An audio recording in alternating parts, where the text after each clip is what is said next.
kahapon maayos na, no? Malinaw na. May Senate President na talaga. Hindi naman pumunta si dating Senate President Alan Peter Cayetano. Anong basa po ninyo, Senator Erwin? Wala na po, hindi na babalik yung ligalig sa Senado. Kumbaga magiging mapayapa na yung yung Senado, o it's only a Tanggap matter naman of nila, time?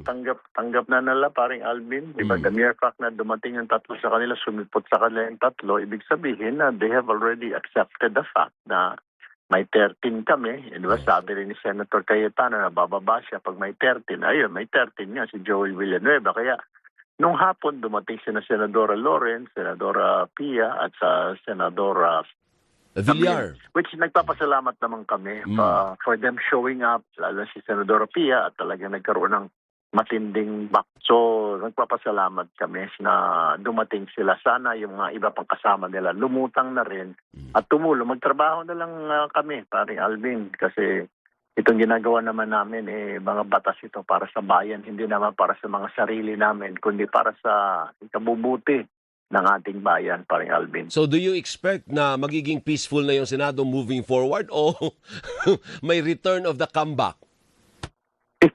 Sana trabaho na lang, paring Alvin, kasi pare-pareho naman kami sinisweldohan, di ba? Pare-pareho naman kami sinisweldohan ninyo, di ba? Kayo yung mga amo namin, nakakahiya, hiyang-hiya na. Itong naramdaman ng dalawa, sina Senator Cheese at Senator Joel, base doon sa explanation nila, nahihiya na sila na di sila pumapasok, pinapasweldohan. Marami na rin nagagalit. Yung mga pamilya nila, tinatanong na rin sila, mga komunidad nila. So, kaya pumasok na yung dalawa at sumama na nga sa amin eventually. Kasi gusto lang talaga ng dalawa magtrabaho . Habang nandun sila sa kabila, hindi sila pinapayagan magtrabaho.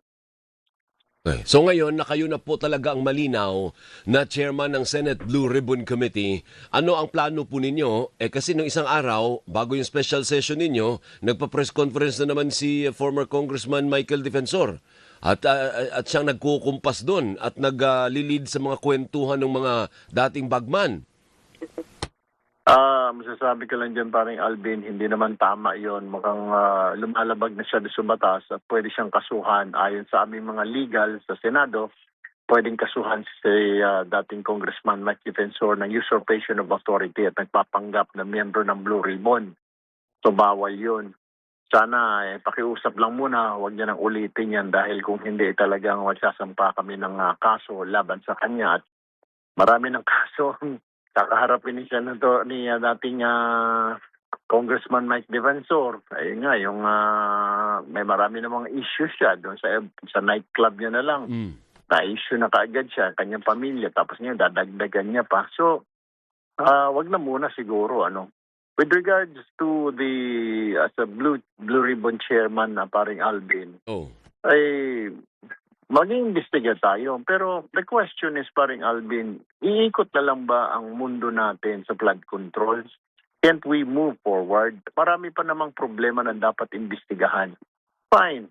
Ang flood control kasi naisumiti na yan ni Senator Lacson sa ombudsman. Nakasuhan na nga at ongoing ang pag-iimbestiga because of the investigation of the Blue Ribbon under Senator Lacson before. Ongoing ang investigation ngayon ng ombudsman. At isa na nga, di ba, nakasuhan si Senator Jinggoy. So, and several more others na. So why don't we just wait for the ombudsman? Nasa ombudsman na yung bola . Para bang, paring Alvin, ang bola nasa ombudsman na aagawin mo pa ngayon, kakampi mo. Magkakampi tayo, aagawin ko para ako ang tumira, ako ang mag-lay up, ako ang mag-shoot. Hindi naman namin trabaho yung paring Alvin sa Blue Ribbon. Ang Blue Ribbon is to investigate in aid of legislation. Yan, kung puro flood control na lang, paano naman mangyari? Yes, there's accountability. Pero the ombudsman is there. That's his job, di ba? To prosecute. Kami naman to investigate lang. Pero tingin ko kasi, ginagamit ng ilang mga kasamahan namin for grandstanding, para siraan ng ilang mga kababayan natin, ng ilang mga opisyal natin. That's not the duty of the Blue Ribbon, paring Alvin. So, May nagtatanong, tatawagan mo pa ba yung 18 Marines? Inimbitahan naman namin na yan di ba? Hindi naman sila sumipot. So, ano pa? Pag inimbitahan na naman, tapos pag hindi sumipot, at makakasuhan mo, makokontem mo, sasabihin, sinadya talaga na para makulong. So, I don't know kung anong gusto palabasin nila. Besides, pag nagpatawag ng ang Blue Ribbon sa susunod under my watch, paring Alvin, sisiguraduhin ko na yung testigo na yung mag-aakusa, may bit siya na resibo.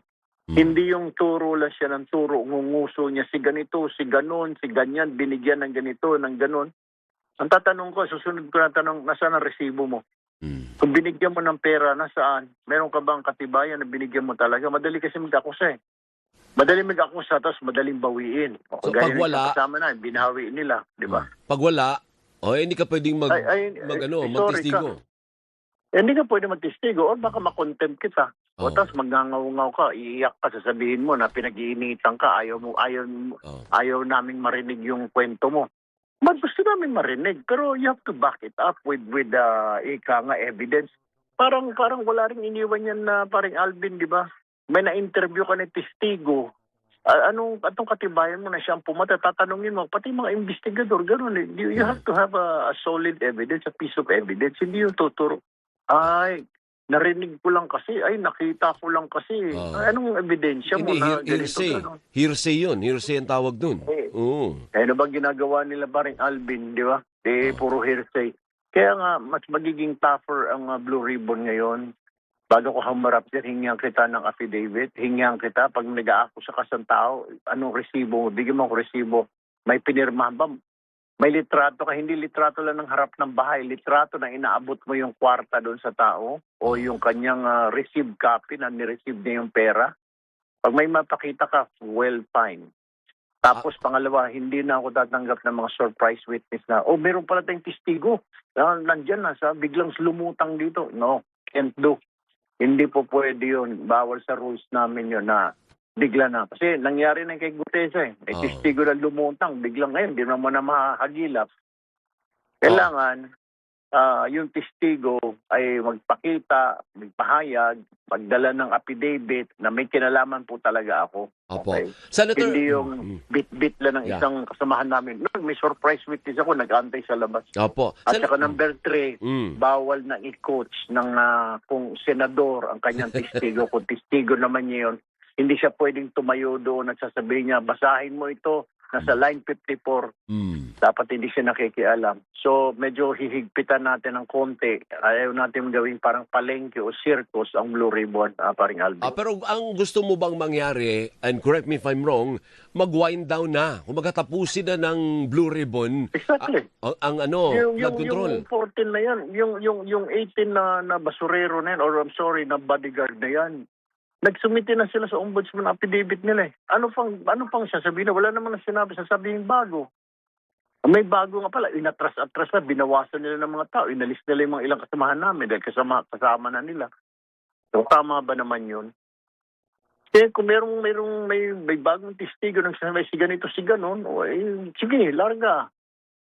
Tuloy-tuloy. Pero kung pare-parehong tao, pare-parehong inaakusa, pare-parehong testigo, paulit-ulit na lang. Nandiyan na sa ombudsman yan eh.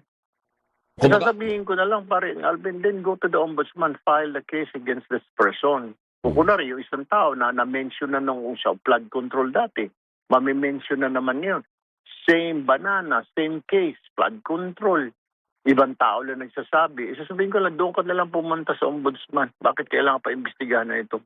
Okay, sige. Senator, maraming salamat sa oras po ninyo. Mabuhay kayo.